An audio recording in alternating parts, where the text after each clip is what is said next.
রুমে বসে রয়েছেন তৃণমূল নেতা। ঘটনাটি ঘটেছে কৃষ্ণনগরের দ্বিজেন্দ্রলাল রায় কলেজে। সামনে এসেছে একটি ভিডিও, যার সত্যতা যাচাই করেনি রেতম বাংলা। ভিডিওটিতে দেখা যাচ্ছে ইউনিয়ন রুমে বসে রয়েছেন অনেকেই, তাদের মধ্যে একজনের হাতে রয়েছে একটি বন্দুক। এই ঘটনাতেই প্রশ্ন উঠতে শুরু করেছে, কেউ কিভাবে কলেজে আগ্নেয়াস্ত্র নিয়ে আসতে পারেন। বিজেপির তরফে এই ঘটনার ভিডিওর সোশ্যাল মিডিয়াতে পোস্ট করে বলা হয়েছে, তৃণমূলের গুন্ডারা সর্বত্রই সর্বনাশ করছে। শুধু রাস্তা নয়, এখন কলেজগুলিতেও তৃণমূলের সশস্ত্র গুন্ডারা বিশৃঙ্খলা সৃষ্টি করছে। দ্বিজেন্দ্রলাল রায় কলেজের ইউনিয়ন রুমে তৃণমূলের কৃষ্ণনগর শহরের তৃণমূল সভাপতি ইমরান শেখ ওরফে খালে হাতে বন্দুক নিয়ে বসে আছেন। গেরুয়া শিবিরের তরফে আরো বলা হয়েছে, কলেজ ও বিশ্ববিদ্যালয়ের মতো শিক্ষা প্রতিষ্ঠানে এই ইমরান রায় অপরাধমূলক মানসিকতার জন্ম দিচ্ছেন। যে রাজ্যে প্রাক্তন শিক্ষামন্ত্রী জেলে রয়েছেন এবং ছাত্র নেতাদের হাতে বন্দুক রয়েছে, সেখানে রাজ্য কোন পথে চলছে তা বলার অপেক্ষা রাখে না। খাস কলকাতা থেকে এবার উদ্ধার হলো বোমা এবং গুলি। বুধবার গোপন সূত্রে খবর পেয়ে ইকবালপুরের একটি বাড়িতে হানা দিয়েছিল পুলিশ। সেই বাড়ির ছাদ থেকে বোমাগুলি উদ্ধার করে পুলিশ। 5টি বোমা এবং কার্তুজ উদ্ধার করেছে পুলিশ। ইতিমধ্যেই ঘটনার তদন্ত শুরু হয়ে গিয়েছে। সূত্রের খবর, গোপন সূত্রে খবর পেয়ে বুধবার ইকবালপুরের কার্ল মার্কস সরণির 41A/1/B বাড়ির ছাদ থেকে হানা দেয় পুলিশ। সেখানে কালো রঙের একটি ব্যাগে রাখা ছিল বোমা এবং কার্তুজ। তবে কি করে ওই বাড়ির ছাদে এলো বোমা এবং কার্তুজ, তা ইতিমধ্যেই খতিয়ে দেখছে পুলিশ।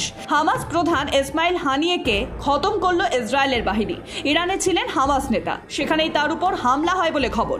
হামাস প্রধানের পাশাপাশি হামলায় ইসমাইলের এক দেহরক্ষীকেও হত্যা করা হয়েছে। হামাস ও ইরানের ইসলামিক রেভলিউশনের গার্ডস কর্পোরেশনের তরফে জানানো হয়েছে, মঙ্গলবার ইরানের তেহরানে হামাস প্রধান ইসমাইল হানিয়ের বাড়িতে হামলা চালায় জিওনিস্টরা। সেই হামলাতেই হামাস প্রধান এবং তার দেহরক্ষীর মৃত্যু হয়েছে। সম্প্রতি ইরানের প্রেসিডেন্ট মাসুদ পেজশকিয়ানদের সঙ্গে দেখা করেছিলেন হানিয়ে। আয়াতুল্লাহ আলী খোমেইনির সঙ্গেও দেখা করেন তিনি। প্রসঙ্গত, গত 7ই অক্টোবর ইসরায়েল হুমকি দিয়েছিল যে ইসমাইল হানিয়েকে খতম করা হবে। জানা গিয়েছে, এই দিনে হামাসের সব কার্যকলাপ কাতার থেকে পরিচালনা করছেন ইসমাইলের হানিয়ে। তবে হামাস প্রধানের মৃত্যু হামাস গোষ্ঠীর কাছে যে একটি বড় ধাক্কা, তা এক প্রকার বলাই যেতে পারে। অন্যদিকে ইসরায়েলের মিলিটারির মুখপাত্র ড্যানিয়েল হাগারি তিনি জানিয়েছেন, কোনো যুদ্ধ ছাড়াই এই জটিল পরিস্থিতি সমাধান হোক, সেটাই চায় ইসরায়েল। তন্ত্র সাধনার নামে বোকা বানিয়ে এক পরিবারের কাছ থেকে 20 লক্ষ টাকা মূল্যের সোনার অলংকার নিয়ে চম্পট দেওয়া এক জ্যোতিষীকে পাকড়াও করে বিক্ষোভ দেখালো এলাকাবাসী। এদিন স্বঘোষিত ওই জ্যোতিষীকে আটকে রাখার পর বালুরঘাট থানার পুলিশ এলাকায় গিয়ে তাকে উদ্ধার করে থানায় নিয়ে আসে। পরে ওই প্রতারিত পরিবারের পক্ষ থেকে বালুরঘাট থানায় একটি লিখিত অভিযোগ দায়ের করা হয়। পুলিশ ঘটনার তদন্তে নেমেছে। বালুরঘাট শহরের ছিন্নমস্তা কলোনি এলাকার রামানন্দ পালের অভিযোগ, বালুরঘাট শহরের বাসিন্দা ওই অভিযুক্ত জ্যোতিষী শিলিগুড়ির একটি মন্দিরে থাকে।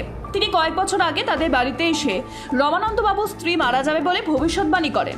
তাকে বাঁচাতে সোনার গহনা দরকার বলে দাবি করেছিলেন জ্যোতিষী, কিন্তু রমানন্দবাবু তা বিশ্বাস করেননি। তার স্ত্রী মারাও যান। এরপর তার মেয়ে মারা যাবে বলে ওই জ্যোতিষী ভবিষ্যৎবাণী করেন। রমানন্দবাবু তা বিশ্বাস করেন এবং তিনি জ্যোতিষীর কথা মতো প্রচুর সোনার গহনা নিয়ে যান। সেগুলি শুদ্ধিকরণের নামে নিয়ে চম্পট দিতে চায় জ্যোতিষী। আর পরে তাকে আটক করে বিক্ষোভ দেখায় এলাকাবাসী এবং পুলিশের হাতে তুলে দেওয়া হয়। ঘরের ভিতরে এক যুবতীর ঝুলন্ত মৃতদেহ উদ্ধার। ঘটনায় শোকের ছায়া এলাকা জুড়ে। মৃত যুবতীর নাম শম্পা ব্যাপারী।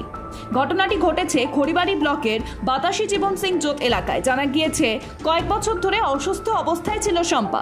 গতকাল 2 বোন একসাথে ঘুমিয়েছিল। আজ সকালে দেখে বোন বিছানায় নেই। কিছুক্ষণ খোঁজাখুঁজি করার পর রান্নাঘরে ঝুলন্ত অবস্থায় দেখতে পান পরিবারের সদস্যরা।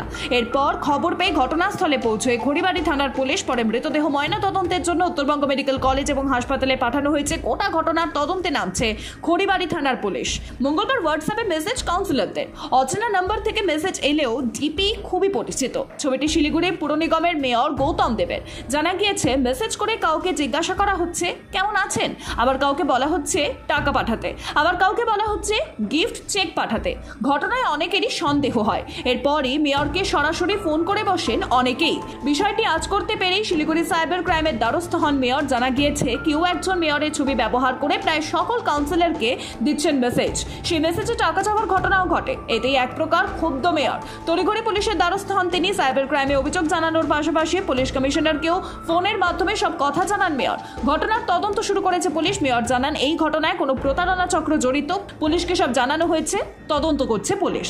খয়রাশোল থানার পর এবার এক অস্ত্র ব্যবসায়ীকে অস্ত্রসহ গ্রেফতার করলো বীরভূম জেলার দুবরাজপুর থানার পুলিশ। গতকাল রাত্রি 9টা নাগাদ গোপন সূত্রে খবর পেয়ে দুবরাজপুর থানার ওসি তপাই বিশ্বাসের নেতৃত্বে দুবরাজপুর থানার পুলিশ রানীগঞ্জ মোটগ্রাম 14 নম্বর জাতীয় সড়ক থেকে থেকে গড়গড়া গ্রামের দিকে যেতে গ্রামীণ রোডে একজন ব্যক্তিকে আটক করে। তাকে পুলিশ জিজ্ঞাসাবাদ করলো। তার কাছ থেকে একটি ডবল বোরের পাইপ গান এবং সেই সঙ্গে পাইপ গানের 6 রাউন্ড গুলি উদ্ধার করে পুলিশ। এছাড়াও তার হাতের ব্যাগের মধ্যে একটি 7mm পিস্তল, যার মধ্যে 7 রাউন্ড গুলি ভর্তি করা ছিল, সেটাও উদ্ধার করে পুলিশ।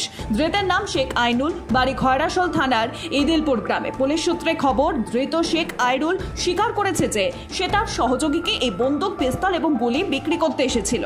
ধৃত ব্যক্তি কোথা থেকে এই বন্দুক, পিস্তল এবং গুলি পেয়েছে এবং কেই বা তার সহযোগিতা করছে তার তদন্ত শুরু করেছে দুবরাজপুর থানার পুলিশ।